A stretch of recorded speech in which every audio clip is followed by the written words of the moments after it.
Hello, everybody.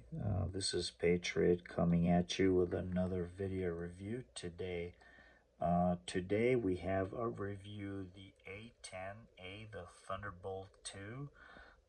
This is specifically from the 75th Fighter Squadron.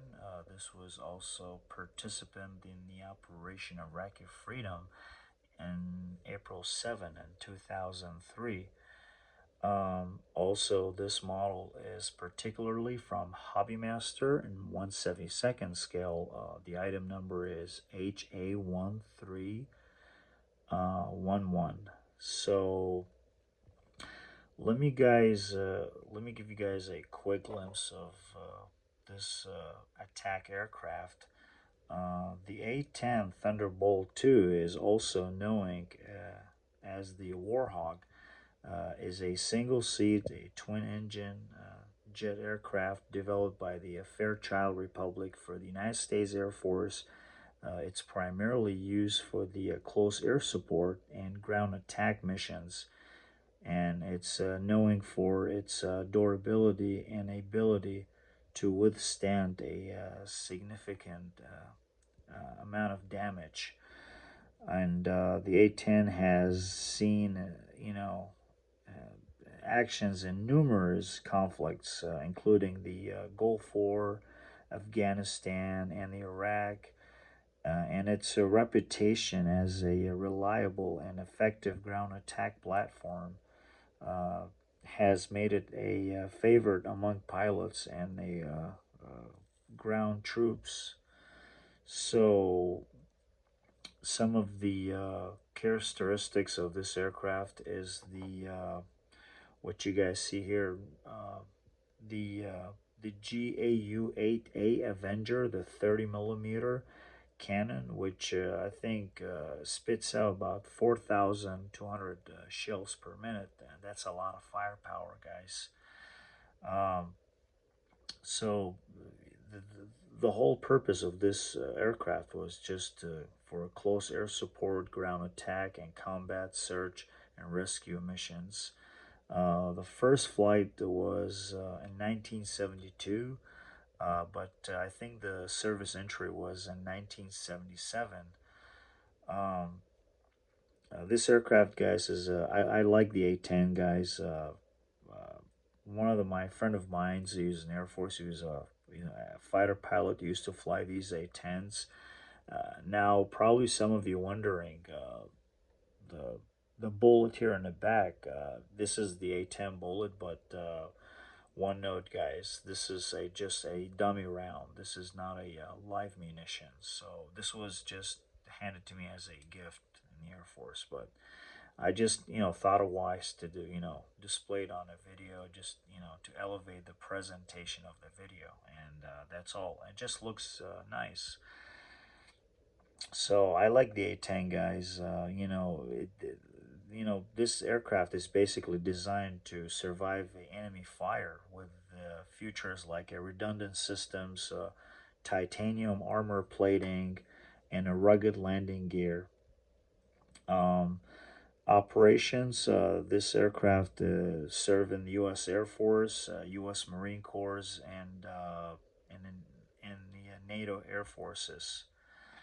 So let's just give you guys a quick background of this particular attack aircraft.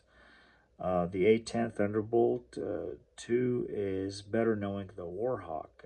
It is a primitive aircraft, and to me, guys, it's a neither fast or nor elegant and nor state of art.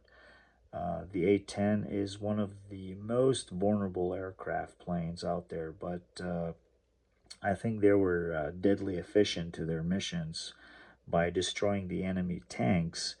Uh, Excuse me, guys. I call this aircraft a tank harvester.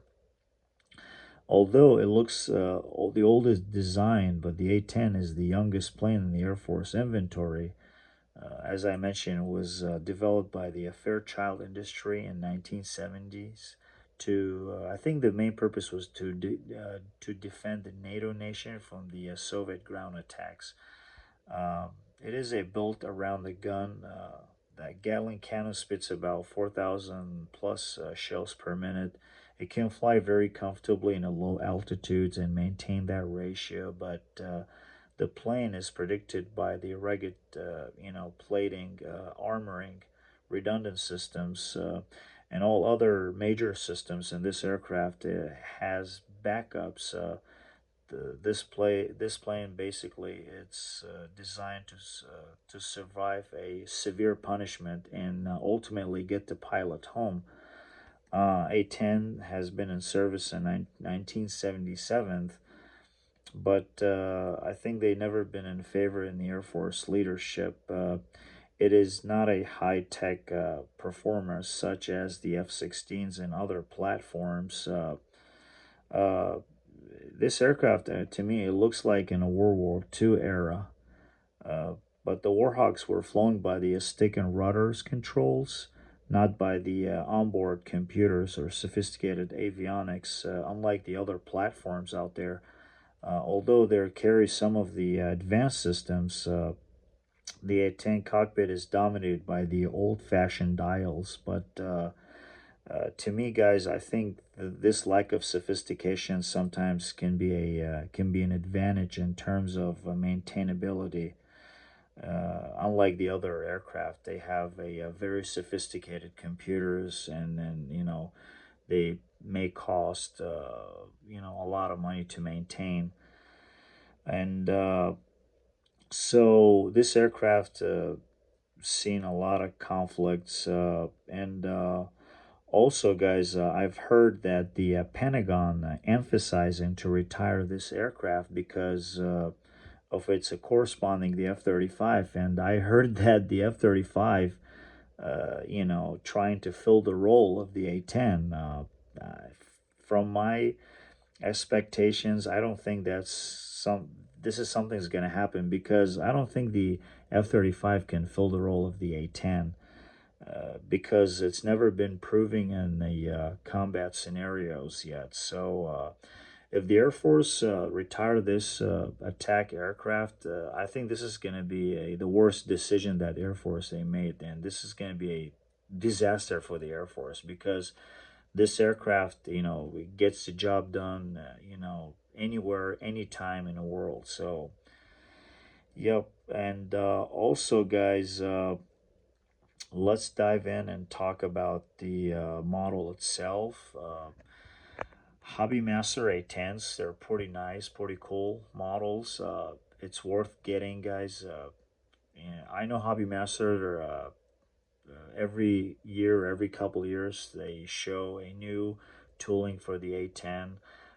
They're always available in the market, and I highly recommend to pick one of these because it's A10. It's just, it's nice, it's cool model, it deserve a great credit. Um, all the in terms of color schemes, paint scheme, it's dialed in pretty good. The engines here, they're fairly detailed. All the stencilings, all the insignias, the cockpit details. Unfortunately, guys, I cannot capture every single detail on the intro footage, but I'm trying to do my best. So the Gatling gun right here, the Hobby Master, they nailed it. The shark face here, it's pretty cool. I did a little modification of this model, guys. I did add a very itty bitty of weathering on the landing gear, and all armaments, no fitment issues whatsoever. I've never encountered.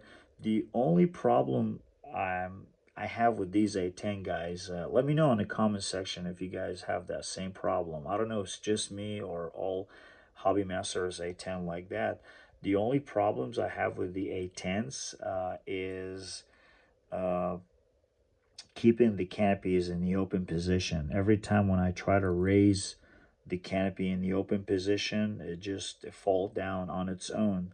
So I don't know what cause of it. It is, it is it is just mine or all the A10s out there. They're like that. Uh, I have four of them in my collection. All the other three, they're like that. Thankfully, this one right here, when I opened the canopy, it just stayed in the open position. So that's why I displayed this one. And that's the only problem, guys. As for the rest of the other things, I don't have any problems with the landing gear, any other fitment issues. They're all, no fuss, no muss. Everything was pretty easy. And that's it, folks. Let us wrap up this video, guys. Thank you all for watching, and if you guys like my content, consider subscribing. That way you'll be notified when I upload the next video. And also feel free to check out the other videos. And once again, thanks for watching.